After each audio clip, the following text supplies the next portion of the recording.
Welcome back mga bossing sa channel natin. Sa mga hindi pa nali-subscribe ay mag-subscribe na po kayo para makumpleto na natin ang ating goal na 1,000 subscriber. Tara at umpisahan na natin ang Global Freeze Zhang Yi the Space Ability Master. Sinuot ni Zhang Yi ang kanyang unipormeng pangkumbat at saka inabot para ilipat ang wardrobe. Inabot niya at kinapa ang dingding at saka dali-daling binuksan ang isang madilim na silid. Kier, please pumasok ka at manatili muna sandali. Ang darkroom na ito ay isang espesyal na lugar sa Jinfeng. Ito ay orihinal na inihanda upang harapin ang mga pirata. Espesyal na hiniling ni Zhang Yi kay Chen Jingguan na palakasin ito. Hanggat nagtatago siya dito, mahirap matuklasan at mahirap malusutan. Ang kaligtasan ni Zhu Qier lang ang inaalala ni Zhang Yi, kaya sa harap ng paparating na krisis, hiniling niya kay Zhu Qier na magtago sa loob. Zhang Yi, kailangan mo ring mag-ingat. Naramdaman ni Zhu Qier ang pagbabago sa atmosfera at pumasok sa madilim na silid ng walang sinasabi, iniwan siyang may mapagkakatiwalaang tingin. Hindi na magtatagal. I'll have everything sorted out soon. Nakangiting sabi ni Zhang Yi sa kanya. Matapos itago si Zhu Qier, agad na pinili ni Zhang Yi na makipag-ugnayan sa Jiangnan Region Headquarters. Kapag nakatagpo ka ng isang malaking problema, syempre dapat kang humingi ng payo sa iyong pinuno. Sa ganitong paraan, kahit anong mangyari, hindi mo pa rin sisisihin. Agad nitong namula si Sun Wanzi. Siya ay punong-puno ng luha at nais lamang na akusahan si Zhang Yi. Ngunit nang makilala niya ang nakamamatay na mga mata ni Zhang Yi, pakiramdam niya ay binuhusan siya ng isang balde ng malamig na tubig.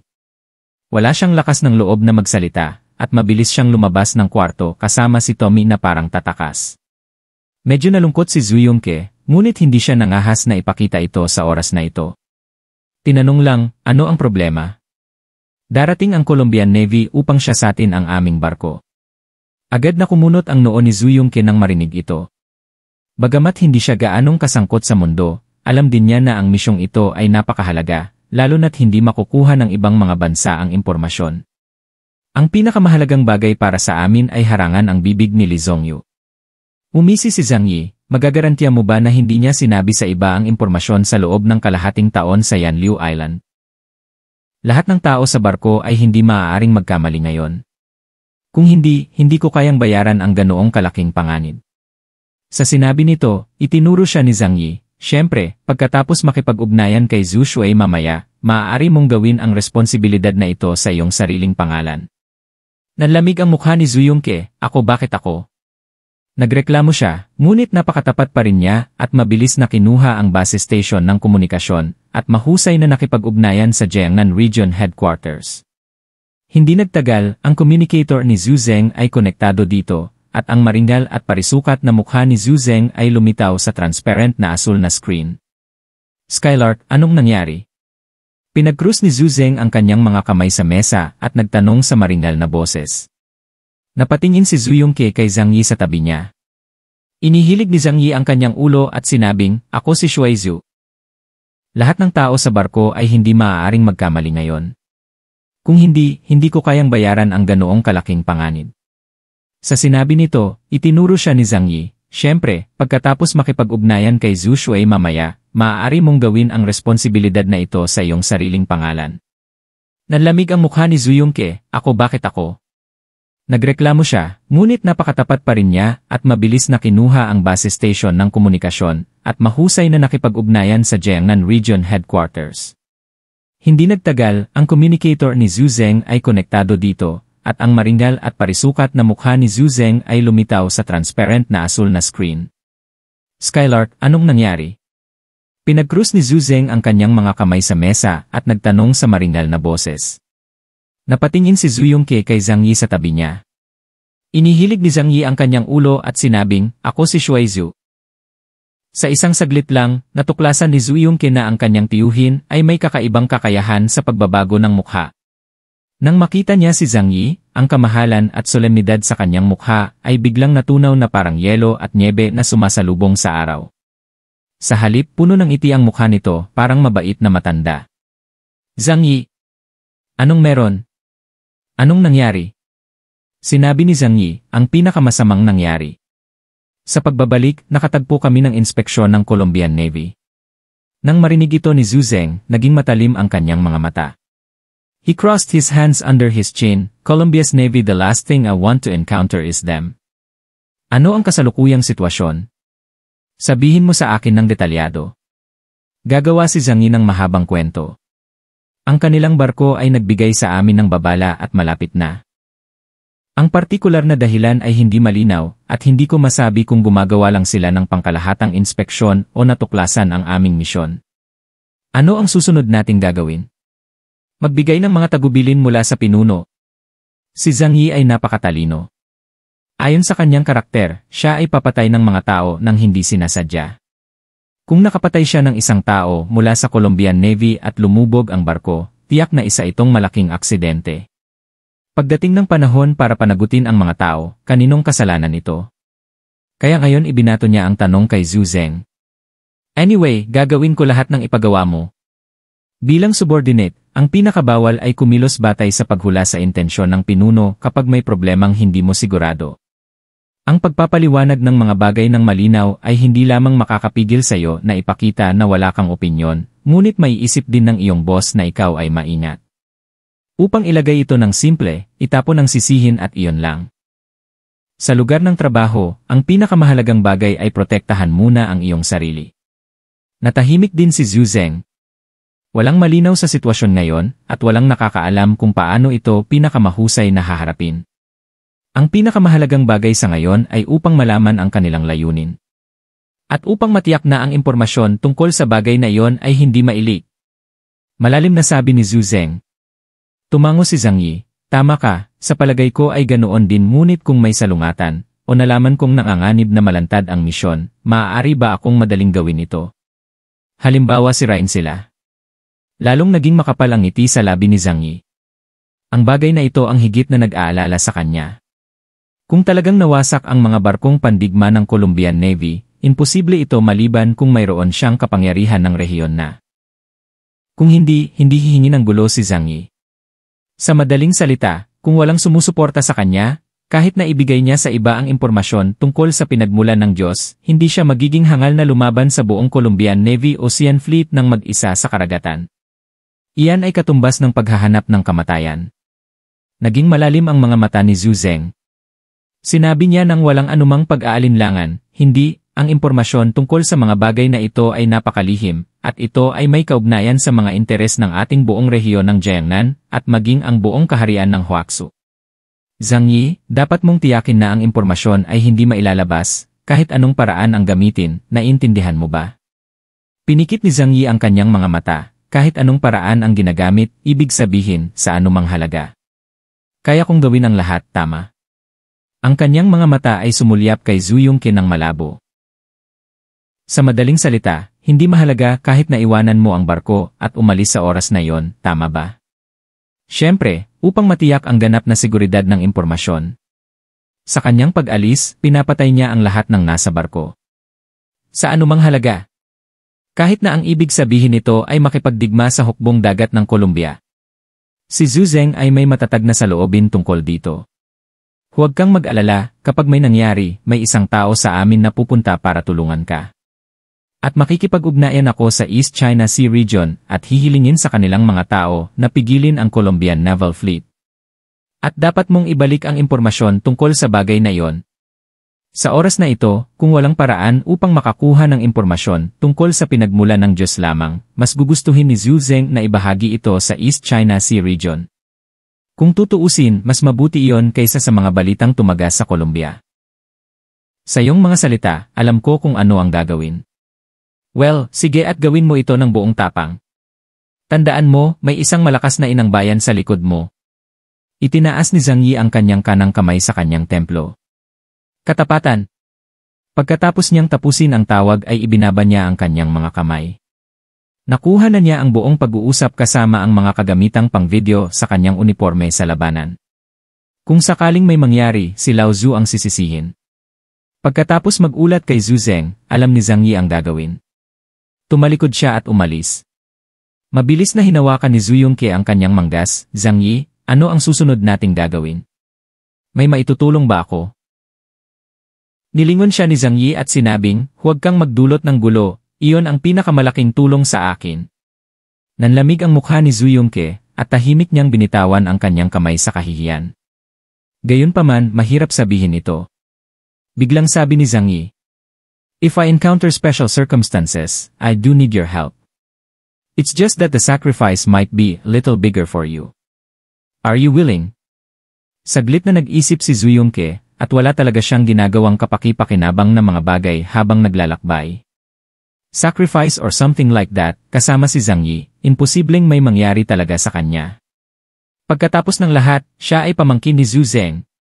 Kaya tumango siya, "Ginagawa ko." Isang makahulugang ngiti ang lumitaw sa sulok ng bibig ni Zhang Yi. Marahil ay hindi niya alam na ang ganoong uri ng sakripisyo ay nangangahulugan na siya ay magiging isang outcast at patahimikin ni Zhang Yi. "Anyway, I will rely on my best para maiwasan ang ganitong sitwasyon." Bahagyang ngumiti si Zhang Yi at pagkatapos ay diretsong nawala. Sa susunod na sandali, lumitaw siya sa gitnang kabin. May tao dito sa isle, at nagulat siya nang makita niyang biglang sumulpot si Zhang Yi. Hindi pinansin ni Zhang Yi ang gulat nilang mga tingin at dumiretso sa kwarto kung nasaan si Li Zhongyu, pagkatapos ay binuksan ang pinto at pumasok. "Li Zhongyu, sumama ka sa akin." Hindi alintana ang pagtataka ng lahat, hinawakan ni Zhang Yi ang braso ni Li Zhongyu at inakay siya palabas ng silid. Nang dumating silang dalawa sa labas, diretsong sinabi ni Zhang Yi, "Ngayon, kailangan mong sabihin sa akin ang lahat tungkol sa dilaw na batong iyon. Dahil ngayon ay nasa malaking problema tayo, at dapat kong tiyakin na ang impormasyon ay hindi mailalabas." Mabilis na naunawaan ni Li Zhongyu ang nangyari sa pamamagitan ng paliwanag ni Zhang Yi. Puno ng pagtataka at pag-aalala ang kanyang mukha, ngunit pagkaraan ng ilang sandali, tumango siya at sinabi, "Naiintindihan ko, sasabihin ko sa iyo ang lahat ng nalalaman ko." Nang dumating ang mga bagay sa puntong ito, wala siyang ibang pagpipilian kundi ang magtiwala kay Zhang Yi. "Nakita ko ang batong iyon sa isang lugar na tinatawag na Foggy Valley sa Star Island." Sinabi ni Li Zhongyu ang lahat tungkol sa mahiwagang dilaw na bato. Ang Foggy Valley ay matatagpuan sa timog silangan ng Star Island Country at isang lambak na sumasakop sa isang. Sa oras na yon, hindi alam ni Li Zhongyu kung ano ang gamit ng bagay na ito. "Pinulot ko lang ito dahil sa curiosity at nilagay sa box kung saan ako nangongolekta ng mga gadgets. Hindi ko alam noon na ganoon pala kalaki ang epekto nito. Kung hindi." Puno ng panghihinayang ang mukha ni Li Zhongyu. Noong panahong iyon, hindi pa dumarating ang katapusan ng mundo. Paano niya malalaman kung gaano kalakas ang pinagmumula ng Diyos? Isang maliit na bato lamang na may bahid ng enerhiya ang nagbigay daan upang magising ang kanyang kapangyarihan. Kung ganap niyang matamo ang kumpletong pinagmula ng Diyos, walang nakakaalam kung hanggang saan siya aabot. Ito rin ang unang pagkakataon na narinig ni Zhang Yi ang isang tao na naglalarawan ng mga katangian ng pinagmula ng Diyos ng detalyado. Nakakalungkot na hindi talaga nakita ni Li Zhongyu ang hitsura ng pinagmula ng Diyos. Kaya hindi sila bibigyan ni Zhang Yi ng pagkakataon. Sabay-sabay na umalis ang lahat. Alinman. Tumingin si Zhang Yi sa likod ni Li Zhongyu at tahimik na sinabi sa kanyang puso, "Ilibing mo lang ang iyong sarili sa walang katapusang karagatang yelo na ito." Dumating si Zhang Yi sa control room. Si Lao Tian at ang iba pang mga tripulante ay handa na para sa labanan. Nagsuot ng body armor ang lahat at may dalang mga submachine gun. Nang makitang paparating si Zhang Yi, agad na sumigaw ang lahat, Zhang. Gaano katagal bago dumating ang barko? Mga 3 minuto. Very good. Huwag kang masyadong kabahan. Gawin mo lang ang mga tungkulin mo. Ako na ang bahala sa bagay na ito. Sa pagharap sa mga barkong pandigma ng Columbia, ang mga sundalong Mughal na ito ay hindi maaaring gumanap ng maraming papel. Sa oras na ito, sa barkong pandigma na Copernicus, ang kapitan ay si Navy Lieutenant Commander Christian Connor. Matapos matanggap ang utos mula sa punong tanggapan, agad niyang hiniling ang Copernicus na lumipat patungo sa Jinfeng. Nakatayo si Connor sa command room habang nasa likod ang mga kamay. Nang makitang tumigil na ang Jinfeng, tumango siya ng may kasiyahan. Talagang napakahinala para sa isang icebreaker mula sa Huaxu State na maglayag ng mag-isa sa dagat. Hindi ko maisip na sapat na ang kapangyarihan ng mga tao para suportahan ang ganoong kalayuan na paglalakbay sa dagat. Malamang may mali sa kanila at handa silang lumaban. Ang pang-amoy ni Connor ay napakatalim at sa paghusga mula sa karanasan, tiyak na may mali sa barkong ito. Ang torpedo room ng Copernicus ay binuksan at agad silang maglulunsad ng mga high speed. Sa dagat, ang ganitong uri ng sandata ay napakalakas at mahirap para sa mga tao na makipagkumpetensya. Kahit na may mga estranghero sa barko, kapag nawasak ang barko, malamang na mawawala ang pagiging epektibo nito sa labanan. Maliban sa mga dayuhan na may marine attribute. Ngunit gayunpaman, hindi hinayaan ni Connor na may magbukas ng takip ng missile launch bay. Dahil sa kanyang opinyon, hindi na kailangang mag-aksaya ng mahalagang mapagkukunan ng misile maliban kung makakatagpo ka ng isang partikular na malakas na kaaway. Iba na ang mga bagay ngayon. Pagkatapos ng panahon ng yelo, maging ang industriya ng pagmamanupaktura ng militar ng Colombia ay lubhang naapektuhan. Mabagal ang paggawa ng makabagong armas at mahirap ihatid sa mga karagatan patungo sa mga neon rockeflies. Sa makatuwid, kung gagamit ka ng isa o mas kaunti sa mga gadget na ito, dapat. Sa dagat, ang ganitong uri ng sandata ay napakalakas at mahirap para sa mga tao na makipagkumpetensya. Kahit na may mga estranghero sa barko, kapag nawasak ang barko, malamang na mawawala ang pagiging epektibo nito sa labanan. Maliban sa mga dayuhan na may marine attribute. Ngunit gayunpaman, hindi hinayaan ni Connor na may magbukas ng takip ng missile launch bay.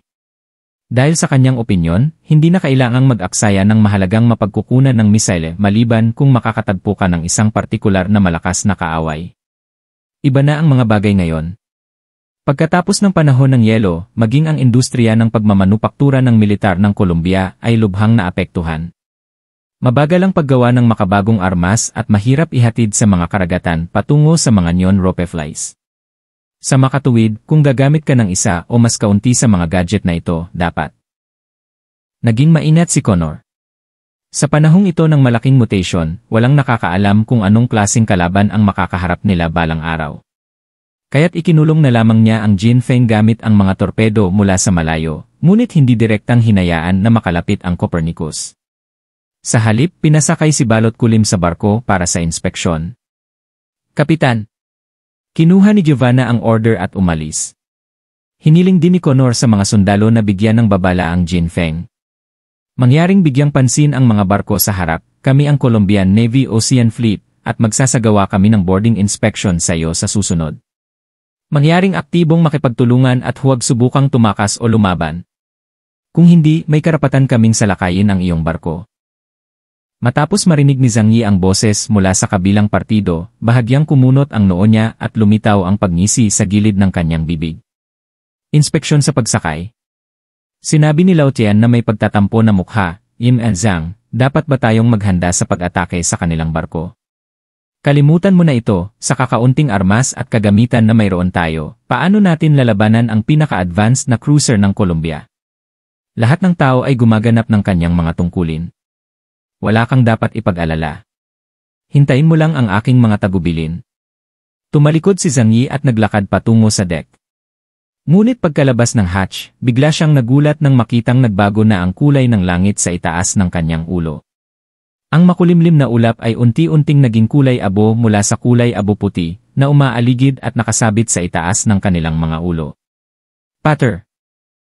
Isang boses na pamilyar at hindi pamilyar kay Zhang Yi ang biglang lumitaw sa kanyang mga tainga.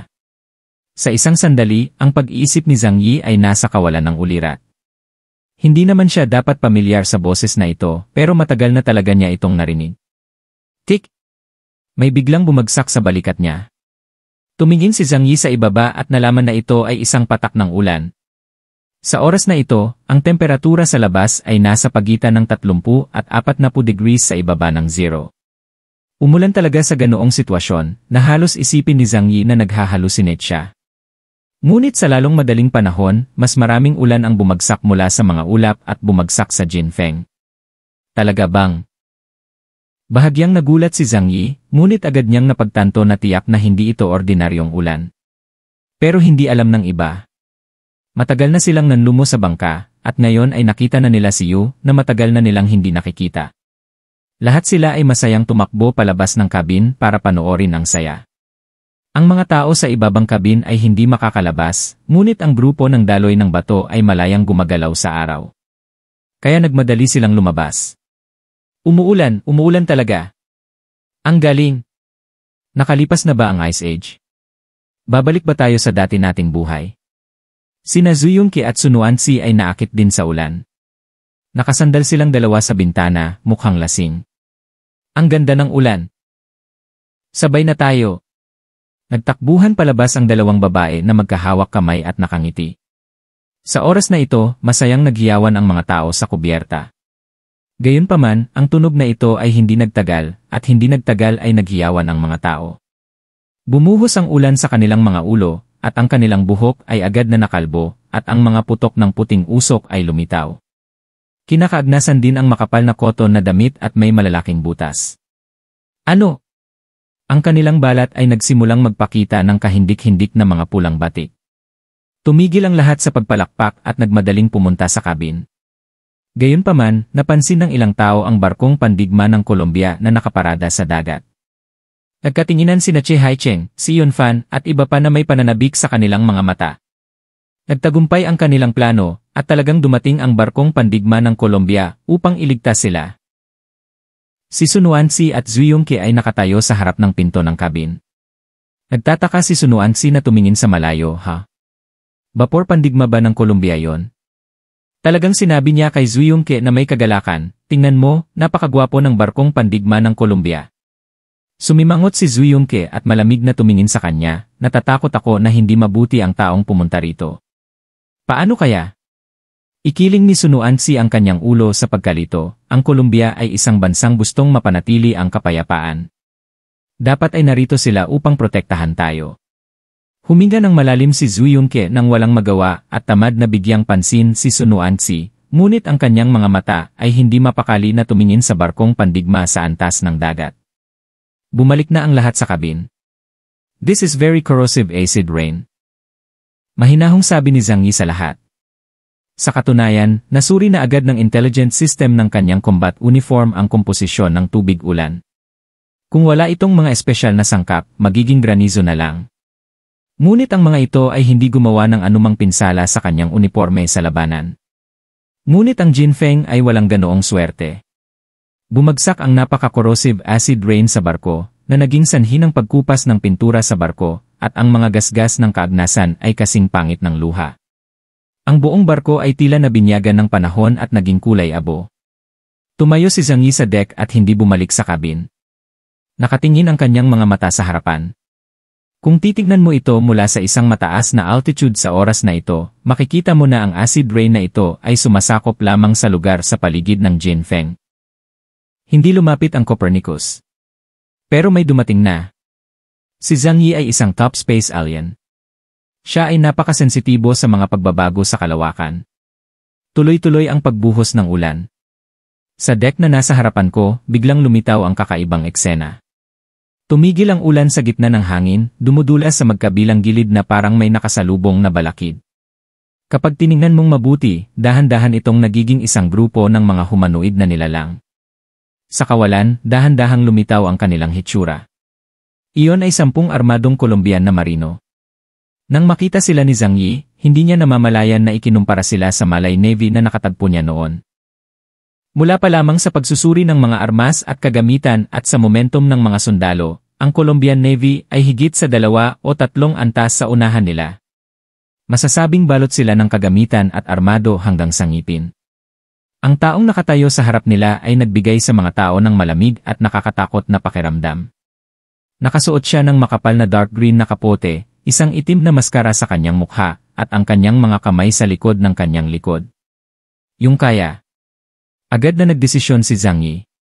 Bilang isang alien sa pinakamataas na antas na nasa larangan ng digmaan sa loob ng mahabang panahon, kadalasan, sapat na ang instinct upang hatulan kung sino ang alien at kung sino ang hindi. Itong acid rain daw ang masterpiece niya. Tumingin ulit siya sa dagat. Walang nakitang papalapit na mga barko, at ang Copernicus ay hindi bababa sa 5 nautical miles ang layo. Sa makatuwid, ang mga kakayahan ng kalaban ay maaari ring isama ang kakayahang maging invisible at sneak. Matapos makita ang Colombian Navy, hindi na napigilan ni Che Haicheng at ng iba pa ang kanilang pananabik. Napalunok si Baimo ng kanyang laway at agad na gustong pumunta at humingi ng tulong. Mabilis siyang hinawakan ni Che Haicheng, huwag ka munang mabalisa, tingnan natin ang sitwasyon bago tayo mag-usap. Kung magkamali sila, hindi ba nila ilalantad ang kanilang mga sarili? Tiyak na hindi na sila mapakali ni Zhang Yi. Noon lamang napigilan ni Bai Mo ang kanyang panloob na pananabik at tumitig doon. Lumabas din si Lao Tian at iba pang tripulante na may hawak na baril at malamig na tumingin sa mga sundalo. Ngunit sa mata ng mga sundalong iyon, ang kanilang ginawa ay partikular na nakakatawa. Ang puwang sa mga armas at kagamitan ay hindi maliit. Higit pa rito, mayroong isang nangungunang Copernicus cruiser sa likod nila. Ito ang barko ng Huaxu State, at kami ay mga mamamayan ng Huaxu State. Hindi tama para sa iyo na harangin ang aming barko sa dagat ng walang pahintulot. Si Zhang Yi ay nagsasalita ng walang kapararakan. May mga ganitong sitwasyon, kahit walang kwenta, kailangan mo pa ring sabihin. Bago tukuyin ang layunin ng kabilang partido, kailangan pa rin ang kinakailangang komunikasyon.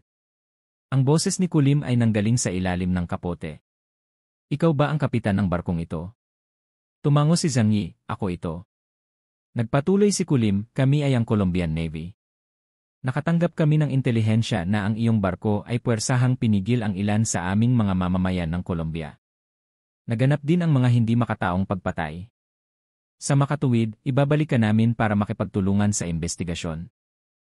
Nang matapos magsalita si Kulim, tuwang-tuwa si Bai Mo at ang iba pa. Sa wakas ay napagpasyahan nilang narito ang mga taong ito upang kunin sila at umalis. Mahigit kalahating buwan na silang nabubuhay sa gulat. Natakot ako na baka isang araw ay papatayin sila ni Zhang Yi. Ngayon, dumating na ang kanilang tagapagligtas. Naniniwala sila sa kanilang mga puso na ang Colombian Navy ay hindi magagapi. Hanggat nagpakita sila, kailangan silang palayain ni Zhang Yi. Itinaas ni Bai Mo ang kanyang mga kamay at nagsaya, "Oh, Diyos ko! Naririto ka na sa wakas. Purihin ang Diyos, purihin ang dakilang hukbong dagat ng Colombia." Tinakpan niya ang kanyang ulo ng kanyang mga damit at hindi alintana ang acid rain sa labas, tuwang-tuwa siyang sumugod sa mga mandaragat. Sa oras na ito, gusto na lang niyang umalis sa lugar na ito sa lalong madaling panahon at pagkatapos ay bumalik sa kanyang bayan upang hanapin ang kinaroroonan ng kanyang asawa at mga anak. Nang makitang kumilos si Bai Mo, ilang dayuhan mula sa Yanliu Group ang tumakbo din roon. Tuwang-tuwa sila habang tumatakbo para silang andi na tumatakas mula sa Shawshank. Sa tingin ko ay nakatakas na ako mula sa mapanganib na bilangguan at bumalik sa yakap ng sibilisasyon. Tuwang-tuwang itinaas ni Chia Haicheng ang kanyang mga kamay, mabuhay ang Colombia. Mabuhay! Nang madaanan nila sina Zhang Yi, Lao Tian at iba pa, para mailabas ang kanilang mga emosyon nitong mga nakaraang araw, sinadya nilang ikot ang kanilang puwitan sa mapaglarong paraan, puno ng pangungutya ang kanilang mga mukha. Malinaw na sinasabi ng ekspresyong iyon, ngayong protektado na tayo ng Colombian Navy, magalit ka lang. Tuwang-tuwa rin si Sunuan Tsi, nanginginig ang kanyang mga mata. Bigla niyang sinabi kay Zhu Yongke, "Senior, gusto kong sumama sa kanila. Tutal, citizen din ako ng Colombia. I think I would prefer go back to Colombia than go back with you." Galit na galit si Zhu Yongke, baliw ka ba? Napakabagal mo ba para hindi mo maramdaman na darating sila na may masamang intensyon? Bumuntong hininga si Sunuan Tsi at masama ang tingin sa kanya. "Senior sister, please wag kang laging paranoia sa pag-uusig, okay? Ang Colombia ay isang maganda at malayang bansa, at hindi tayo mapipilitang gumawa ng anuman. Anyway, I've had enough of this ship. That guy named Zhang has been treated me very bad. I want to live with them." Sabi ni Sunuan Tsi at gusto nang sabay na umalis. Pero hinawakan siya ng mahigpit ni Zhu Yongke, "Idiot. Dapat tingnan mo munang mabuti ang sitwasyon." Si Sunuan Tsi ay tumingin ng malapitan at napagtanto na malinaw na may mali. Nagkaroon ng tense na sitwasyon sa deck. Si Lao Tian at iba pang mga tripulante ay nagbukas ng kaligtasan at maaaring magkaroon ng putukan anumang oras. Namutla ang mukha niya at mabilis siyang napaatras ng 2 hakbang. Nagpa siya na maghintay at tingnan ng ilang sandali bago magsalita. Sa deck, tumingin si Zhang Yi kina Chia Haicheng, Bai Mo, at si Yunfan, na may hindi inaasahang tingin sa kanyang mga mata. Noon lang niya napagtanto na ang mga lalaking ito ang lihim na nakipag-ugnayan sa Colombian Navy. Pero may 2 bagay na hindi niya maintindihan. Ang unang punto ay kung paano sila nakipag-ugnayan sa Colombian Navy. Malinaw na kinumpis kanila ang pangalawa at pinakamahalagang punto. Bakit sila nakipag-ugnayan sa Colombian Navy? Sa Jinfeng, si Zhang Yi ay palaging napakabuti sa mga tao sa Yanliu Group. Kailanman ay hindi sila nagkukulang sa pagkain o init. At nalaman din niya mula kay Lee Zongyu at sa iba pa na hindi ililigtas ng mga opisyal ng Colombian ang mga Colombian sa ibang bansa. Si Baimo at ang mga naunang pagtawag ng tulong ng iba ay nauwi sa wala. Gayunpaman, pinili pa rin nilang ipagkanulo si Zhang Yi at ipinagkanulo si Zhang Yi sa mga bisig ng Colombian Navy. Si Zhang Yi ay isang makatuwirang tao at hindi niya masusuri ang bagay na ito ng lohikal. Ngunit sa lalong madaling panahon nalaman niya ito. Napakaraming mga bobo sa mundong ito at hindi na kailangang isipin kung ano ang nangyayari sa ulo ng baboy. Sa isang iglap lang, gustong maunawaan ni Zhang Yi ang maraming bagay. Imposibleng dumating ang Colombian Navy upang iligtas ang mga tao nang walang dahilan, dapat mayroong. At kung ano ang nagpapahintulot sa kanila na magpadala ng mga barkong pandigma ay dapat na napakahalagang impormasyon. Sa makatuwid, sa oras na ito, ang impormasyon tungkol sa pinagmulan ng Diyos ay maaaring naipasa sa Colombian Navy ni Chia Haicheng at ng iba pa. Bagamat narinig lamang nila ang ilang impormasyon mula kay Lee Zongyu. Ngunit lahat ng pinakamataas na puwersa ay nagbibigay ng malaking kahalagahan sa pagkakaroon ng pinagmumulan ng Diyos. Sa makatuwid, kahit na hindi nila kumpirmahin ang pagiging tunay ng impormasyon, magpapadala pa rin sila ng mga tao upang kunin muli sina Baimo, Che Huanzeng at iba pa. Ganon din. Hindi sila papayagang umalis ni Zhang Yi. Kumaway si Zhang Yi kay Lao Tian at sa iba pa. Naunawaan nila at agad na pinigilan si Che Haicheng at ilan pang iba na gustong makasagasa gamit ang kanilang mga baril. Biglang nagbago ang ekspresyon ng mga taong iyon. Anong ibig mong sabihin? Isa akong Colombian citizen at hindi mo kami mapipigilan na umalis. Illegal mo kaming kinukulong. Sir, tulungan mo kaming umalis dali. Nagtiis kami ng hindi makataong pagpapahirap dito at humihingi ako ng proteksyon. Maraming tao ang labis na nasasabik sa oras na ito at gusto nilang umalis. Bukod dito, sa paglitaw na ng hukbong dagat ng Colombia, nagtiwala sila at naglakas loob na umungol kay Zhang Yi. Maging si Chia Haicheng, na lumuhod sa harap ni Zhang Yi na parang aso at dinilaan ang talampakan ng kanyang sapatos, ay mukhang mayabang. Tumingin si Kulim kay Zhang Yi at sinabing, ang mga taong ito ay mga mamamayan ng Colombia. Gusto namin silang kunin. Puno ng pagmamataas ang kanyang boses, at saka, napakahinala ng mga kilos mo. Kailangan nating magsagawa ng masusing inspeksyon. Mula ngayon, ang iyong barko ay sasakupin ng Colombian Navy. Walang sinuman ang dapat gumawa ng mga mapanganib na galaw, kung hindi, ito ay ituring na isang pag-atake sa Colombian Navy, at papatayin ka namin kaagad. Dahil nakasakay na kami sa barko para sa inspeksyon, hindi na kailangang maglihim tungkol sa bagay na ito. Dahil hinahabol mo ang kaguluhan, pagkatapos ay sundin hanggang sa dulo at kunin lamang ang bangka. Nga pala, ang mga tao sa barko ay maaari ding gamitin bilang mga manggagawa sa kanilang hukbo.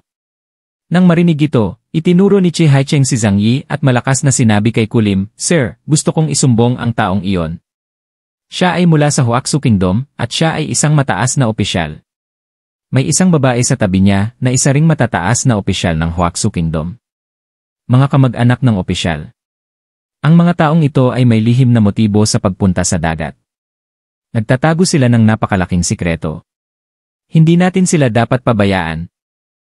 Nagtitiwala sila na sa pagharap sa makapangyarihang hukbong dagat ng Colombia, ang mga taong tulad ni Zhang Yi ay maaari lamang sumuko ng masunurin. Hindi nakatiis si Sun Wanxi. She stood up and said righteously, bagaman may ginawa siyang mali noon, siya ang nag-alis sa amin sa isla.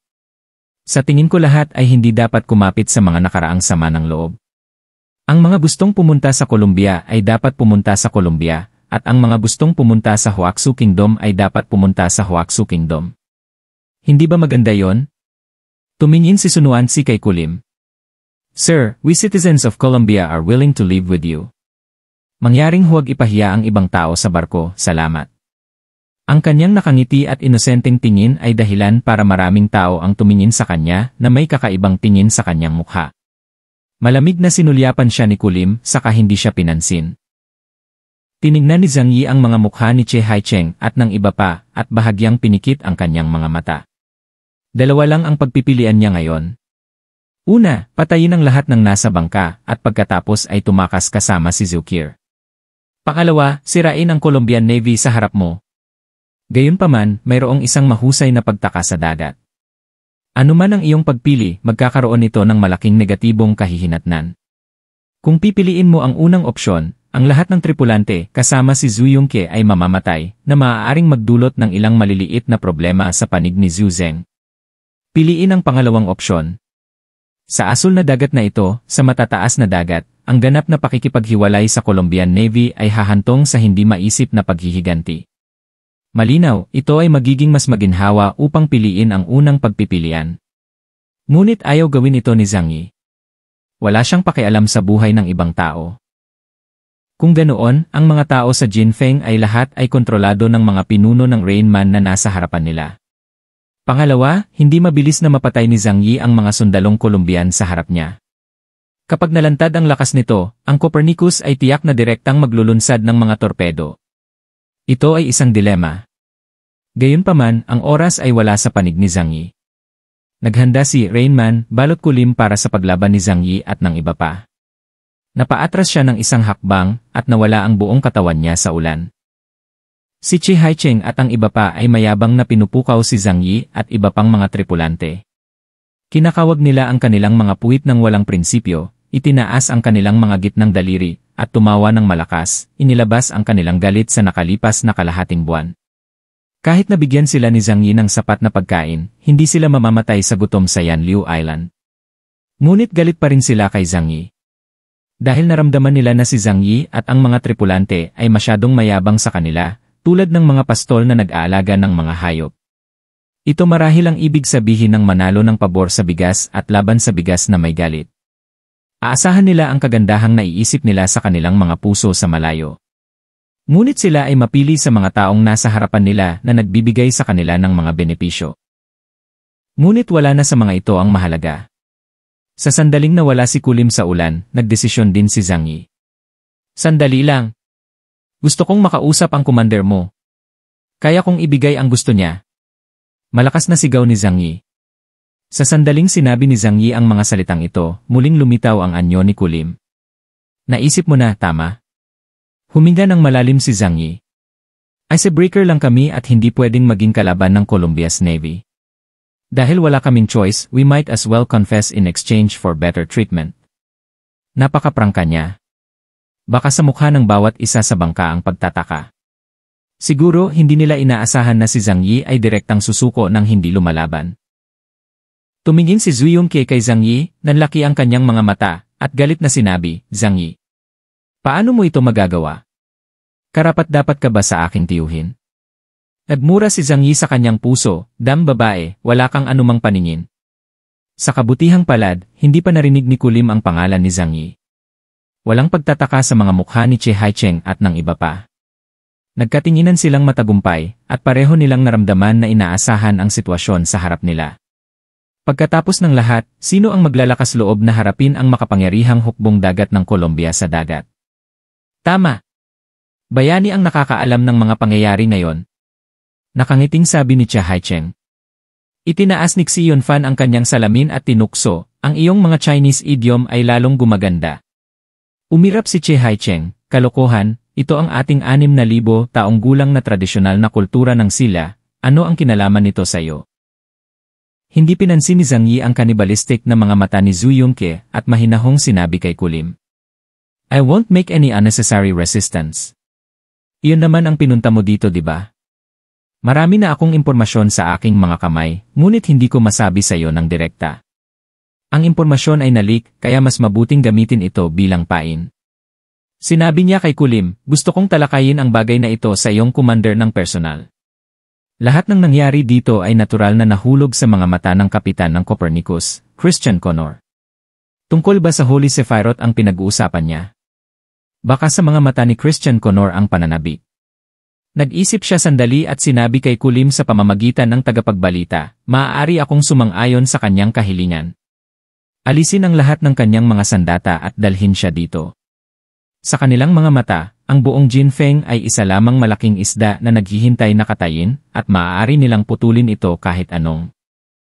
Bilang karagdagan, si Zhang Yi ay kusang sumuko at humingi ng mahalagang impormasyon tungkol sa pinagmulan ng Diyos. Siyempre, hindi napigilan ni Connor ang tuksong ito. Pagkatapos ng lahat, sa sandaling makuha ang impormasyon sa oras na ito, makakakuha siya ng isang malaking merito sa militar. Matapos matanggap ang utos, hiniling ni Kulim kay Zhang Yi na ibigay ang lahat ng sandata sa kanyang mga kamay at sundan ang mga ito pabalik sa Copernicus. Si Zhang Yi ay lihim na nag-iingat, ngunit ibinaba niya ang dalawang pistol habang nagtatanong sila. Lumapit ang dalawang sundalo at maingat na siniyasat ang katawan ni Zhang Yi. Matapos kumpirmahin na walang problema, kinurot nila ang mga kamay ni Zhang Yi. Nang makita ito ni Lao Tian at ng iba pa, natural nilang itinapon ang lahat ng baril sa kanilang mga kamay sa kubyerta. Nang makakita ng ganoong eksena, iba-iba ang ekspresyon ng bawat isa sa bangka.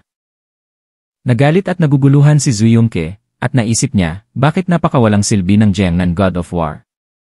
Siya ay labis na nabigo, ngunit sa isang sandali ay nawala ang kanyang gulugod.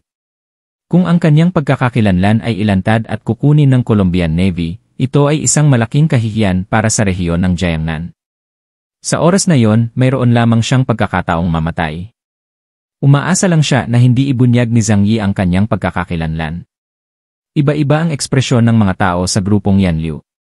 Ang ilan ay malalim ang iniisip, ang ilan ay mukhang nag-aalala, at ang ilan ay nagpakita ng saya. Pagkatapos ng lahat, ang buong Yanliu Group ay puno ng lahat ng uri ng tao, at lahat ay may iba't ibang ideya.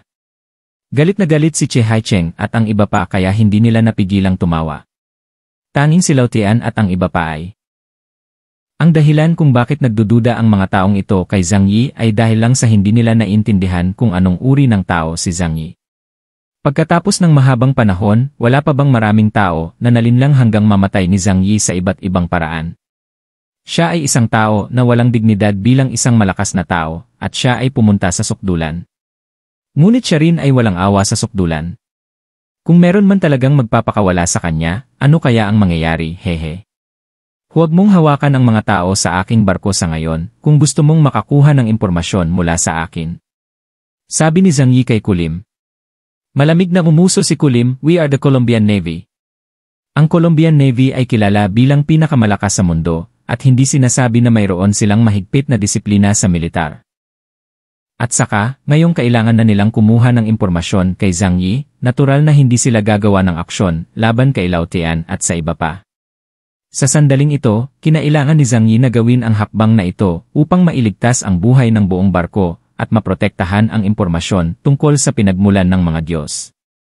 Hinawakan ni Kulim ang braso ni Zhang Yi gamit ang kanyang malalakas na kamay, at inutusan niya ang ilang sundalo na manatili sa barko upang bantayan ang iba. At siya mismo ang nagdala kay Zhang Yi pabalik sa Copernicus. Sa oras na ito, natuklasan din ni Zhang Yi ang mahika ng kakayahan ni Kulim. Habang siya ay gumagalaw, ang ulan ay gumagalaw sa kanya. At nagawa niyang mag-shuttle mag-isa sa ulan. Hindi nakakagulat na walang nakitang barko si Zhang Yi na paparating, kaya pinangunahan ni Kulim ang mga tao sa Jinfeng. Pagkaalis ni Kulim kasama si Zhang Yi, saglit na natahimik ang barko. Walang nakakaalam kung ano ang susunod na mangyayari. Iilan lamang na mga sundalong Colombian ang may hawak na baril sa kanilang mga kamay at tumingin sa lahat ng walang malasakit. Maging ang hindi kumbinsido na sa loobin ni Lao Tian at ng mga mandaragat ay hindi nila pinansin. Ang ganap na lakas ay nagbibigay sa kanila ng ganap na pagtitiwala. Ito ang kumpiyansa ng numero 1 hukbong dagat sa mundo. Sinundan ni Zhang Yi si Kulim at mabilis na dumaan sa tabing ng ulan at nakarating sa Copernicus. Ang cruiser na ito ay napaka-advance, nilagyan ng iba't ibang mga kanyon, at kahit na nagdadala ng mga conventional missiles. Sa dagat, ang mapanirang kapangyarihan na nagagawa nito ay maihahambing sa isang nangungunang alien sa antas ng delta. Ngunit bilang isang patay na bagay, mayroon pa rin itong mga pagkukulang. Halimbawa, hindi ganoon kalakas ang panloob na depensa nito. Ang banta mula sa Copernicus ay ang pinakamalaking. Ito rin ang dahilan kung bakit ginawa ito ni Zhang Yi. Hanggang dito na lamang mga bossing, sa mga hindi pa nare-subscribe ay mag-subscribe na po kayo dahil malaking tulong po ito para sa paglago ng ating munting channel at maabot na ang 1,000 subscriber.